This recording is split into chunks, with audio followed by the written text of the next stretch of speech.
চুক্তি ভেস্তে গেলে মার্কিন ইরান তৃতীয় যুদ্ধ হবে ভয়াবহ। যুক্তরাষ্ট্রের স্বাধীনতা দিবসে নিউ ইয়র্কে 4 শিশুসহ গুলিবিদ্ধ 8 জন। খামেনি জানাজায় ইমামতি করাকে এই আয়াতুল্লাহ জাফর সোবহানি। হরমুজে ফি নেবে ইরান, বন্ধু দেশ পাবে বিশেষ সুবিধা। তেহরানে আয়াতুল্লাহ আলী খামেনির জানাজা অনুষ্ঠিত। দর্শক, এতক্ষণ শুনছিলেন সংবাদ শিরোনাম, এখন জানিয়ে দেব বিস্তারিত সংবাদ। তার আগে অনুরোধ থাকবে এই ভিডিওটি দেখতে দেখতে সাবস্ক্রাইব করে রাখুন এবং লাইক দিন ও কমেন্ট করে জানিয়ে দিন বাংলাদেশের কোন জেলা থেকে এই সংবাদ শুনছেন এবং দেখছেন। চুক্তি ভেস্তে গেলে মার্কিন ইরান তৃতীয় যুদ্ধ হবে ভয়াবহ। যুক্তরাষ্ট্র ও ইরানের মধ্যে স্বাক্ষরিত সমঝোতার স্বাক্ষর যদি ভেস্তে যায়, তবে তা দুই দেশের মধ্যে তৃতীয় দফা বড় ধরনের সংঘাতের সূত্রপাত করতে পারে বলে সতর্ক করেছেন তেহরান ভিত্তিক এক বিশ্লেষক। 2015 সালে 12 দিনের যুদ্ধ এবং চলতি বছরে 40 দিনের যুদ্ধের পর নতুন কোনো সংঘাত পুরো অঞ্চলের জন্য চরম বিপর্যয় ডেকে আনবে বলে মনে করেছেন অধ্যাপক মোস্তফা খোরশম। এ বিষয়ে বলেন, যুক্তরাষ্ট্র যদি এই সমঝোতার স্বাক্ষরকে শর্তাবলী মেনে না চলে, তবে আমাদের তৃতীয় একটি যুদ্ধ প্রত্যক্ষ করতে হবে। এই সম্ভাব্য যুদ্ধটি আগের দুটি সংঘাতের চেয়েও অনেক বেশি বিধ্বংসী ও ভয়াবহ হবে। চলতি বছরের যুদ্ধটি গত বছরের তুলনায় অনেক বেশি জোরালো ছিল উল্লেখ করে এই বিশ্লেষক সতর্ক করেন যে পরবর্তী সংঘাত কেবল ইরান বা যুক্তরাষ্ট্রের জন্যই নয়, বরং সমগ্র অঞ্চলের জন্য মারাত্মক বিপর্যয় নিয়ে আসবে।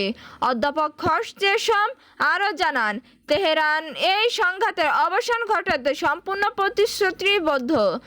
ইরান কূটনৈতিক পন্থা সফল করার জন্য সর্বোচ্চ চেষ্টা চালিয়ে যাচ্ছে, কারণ তারা জানে তৃতীয় দফা যুদ্ধ কেবল এই অঞ্চলের জন্যই নয়, বরং এই বাইরেও সবার জন্য একটি বড় বিপর্যয় ডেকে আনবে।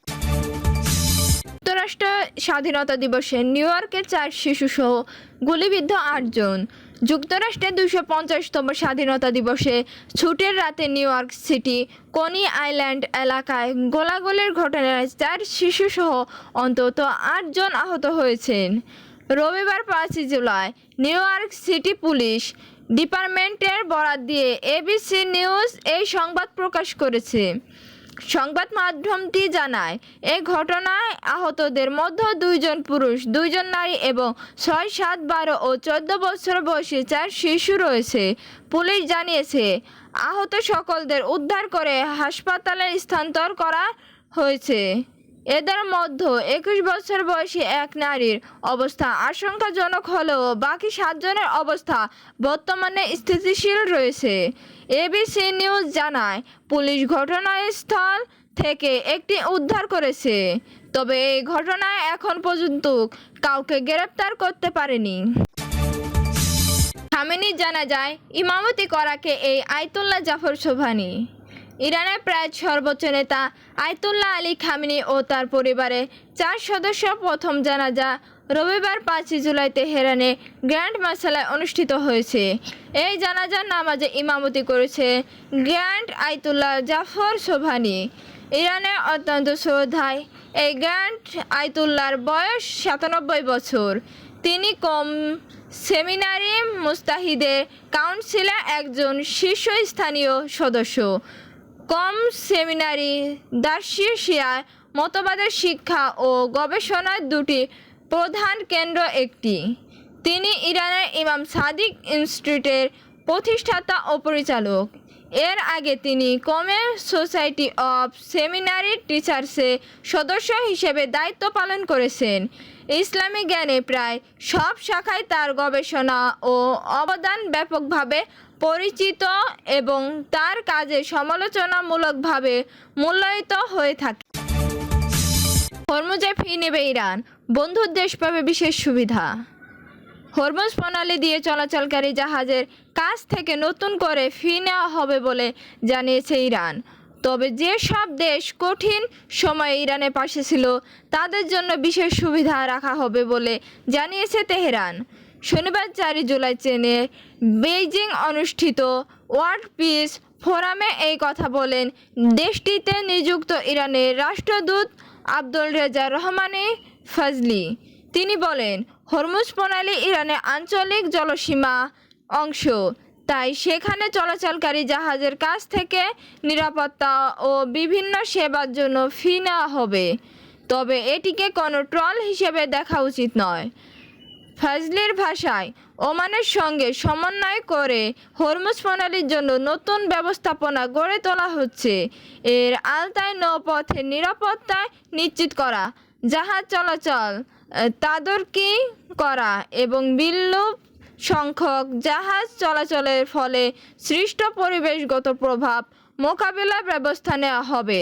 তিনি আরও বলেন, যে সব দেশে আমাদের কঠিন সময়ে বন্ধুত্বপূর্ণ আচরণ করেছে এবং আমাদের পাশে দাঁড়িয়েছে, তাদের জন্য অবশ্যই বিশেষ সুবিধা বিবেচনা করা হবে।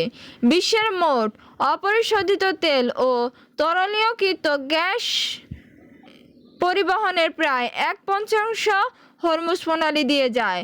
মধ্যপ্রাচ্য যুদ্ধের সময় ইরান কার্যত এই নৌপথে চলাচল বন্ধ করে দিলে আন্তর্জাতিক জ্বালানির বাজারে তেলের দাম দ্রুত বেড়ে যায়। তেহরানে আয়াতুল্লাহ আলী খামেনি জানাজা অনুষ্ঠিত। ইরানের প্রায় সর্বোচ্চ নেতা আয়াতুল্লাহ আলী খামেনির জানাজার নামাজ অনুষ্ঠিত হয়েছে। একই সঙ্গে তার পরিবারের আরও 4 সদস্যের জানাজার নামাজও আদায় করা হয়। তেহরানে ইমাম খামেনির গ্র্যান্ড মাসালায় সকাল 8টায়, বাংলাদেশের সময় 10:30টায় আয়াতুল্লাহ আলী খামেনির ও তার পরিবারের সদস্যদের জানাজা অনুষ্ঠিত হয়। শিয়া ধর্মীয় নেতা জাফর সোবহানি জানাজার নামাজের ইমামতি করেন। ইরানে আধা সরকারি সংবাদ সংস্থা তাসনিমের খবরে বলা হয়, জানাজার নামাজ শুরু কয়েক ঘন্টা আগে মুসল্লায় প্রধান প্রাণাঙ্গ মানুষের ভিড়ে পূর্ণ হয়ে যায়। জানাজার নামাজ 3 ধাপে অনুষ্ঠিত হয়। প্রথম ধাপে আয়াতুল্লাহ খামেনির জন্য জানাজার নামাজ আদায় করা হয়। দ্বিতীয় ধাপে তার পরিবারের জন্য জানাজার নামাজ অনুষ্ঠিত হয়।